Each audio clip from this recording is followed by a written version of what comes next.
Hey guys, welcome to Second Opinion. This is going to be where I sort of just talk about some pop culture things, specifically in the realms of TV, movies, the internet, video games, comics, that kind of stuff. And maybe bring up something no one has considered about them before, add my own spin to something, or give a recap of something I love that I want to spread the word about. Think of Bob Chipman's The Big Picture and its successor in Bob We Trust, just with, well, me. Anyway. Earlier this month, Suicide Squad, the third entry in the DC Extended Universe film franchise, was released in theaters worldwide. Surprise, surprise, critical reaction to the film was pretty poor if you take its average score on Rotten Tomatoes at face value. The more general reaction between critics and audiences has been pretty mixed to say the least. I'm more in the camp that thinks more negatively of it, but I'd be here all day talking about my opinion of the film, and this is not a review show.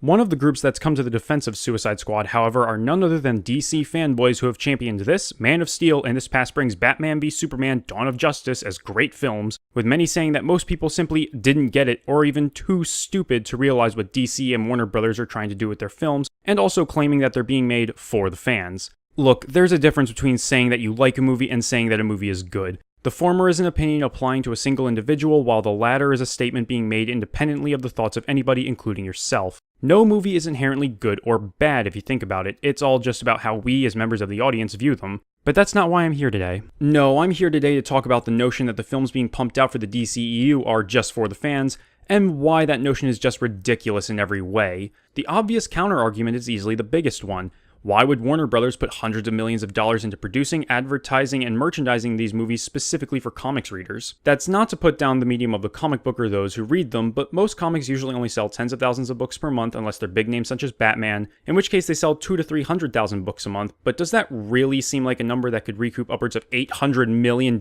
spent on Suicide Squad? If only those 300,000 go see it twice each for $10 per viewing? You know how much that approximately equates to? Only $6 million. Less than 100th of all the money supposedly put into every aspect of just the Suicide Squad film. Also, side note, in June of this year, according to ComicCron.com, 4 concurrent lines of Suicide Squad books sold less than 40,000 copies altogether. The usual retort from defenders of the DCEU seemed to be along the lines of, look what references they threw in just for us. They know their audience. What they don't realize is that a good chunk of those references are just that, references and Easter eggs. They will certainly understand them, but most audiences won't notice or won't care. Sure, foreshadowing for future films is definitely there, such as The Flash appearing in Bruce Wayne's dreams in BVS, or Darkseid's symbol and Minions appearing in that same movie, but foreshadowing isn't necessarily just for the fans either, it's for everybody. The only difference for the fans is that they know what's coming and can explain to those who don't what it all means. Do you want to know what movies DC and Warner Brothers do make just for the fans, though? They're direct-to-DVD animated movies. They're made on smaller budgets, sometimes have limited theatrical releases that easily recoup the small budgets, and are usually direct adaptations of specific comic storylines that may or may not require a bit of context to understand them, even in animated form. Using the recently released The Killing Joke as a metric here, it was made on a budget of $3.5 million, had a one-night theatrical release in theaters across the country with 2 showings at each of those theaters, and it made about $4.3 million at the box office, yielding an $800,000 profit just from the production costs. Presumably, it's made another $1 million or so from home media sales.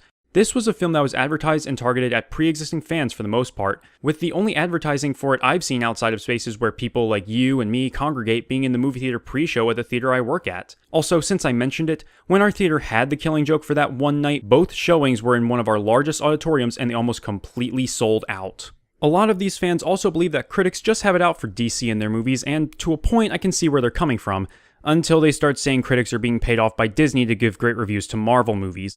Listen, I know it's completely unfair to compare movies in the MCU to those of the DCEU for a multitude of reasons, specifically their tones being very different, and a lot of audiences are so used to Marvel style that a good chunk of them wrongfully expect the same of DC. Unfortunately though, comparisons to almost every aspect of the MCU are going to be inevitable, even though the only comparison between the two that should be made is in regards to how each company structures their cinematic universes. Marvel took their time to let audiences learn about most of the individual Avengers in their own solo films before actually making the Avengers, while DC, in spite of what they may say, is diving right into it with a loose plan for the sake of playing catch-up. Who are the members of the Justice League in that movie coming out next year? Superman, supposedly? Okay, he's got Man of Steel and BVS introducing, establishing, and solidifying him. Batman? Well, he was one of the main characters in BVS as well, and we've spent a lot of time with him, so that's good. Wonder Woman? She was in BVS for a bit and has her own solo movie coming out before Justice League, so that's more than fair. The Flash? All he got was a couple cameos in BVS and Suicide Squad. Aquaman and Cyborg? only brief appearances and horrifically forced foreshadowing in BVS. Is Justice League actually going to be able to juggle introducing those three characters, establishing them, and then the whole league taking on whatever threat they're facing? BVS tried juggling several plot lines and that didn't work out. Suicide Squad tried balancing a large ensemble of characters while also introducing them, and for the most part failed at doing that, but only time will tell, I guess. If you made it this far into the video without taking to the comments to rage at how I supposedly hate DC Comics and want their movies to fail, first off, I don't want them to fail. And second, I don't hate DC. In fact, come back next time and I'll tell you guys about my favorite superhero in all of DC. Who is it? Find out next time.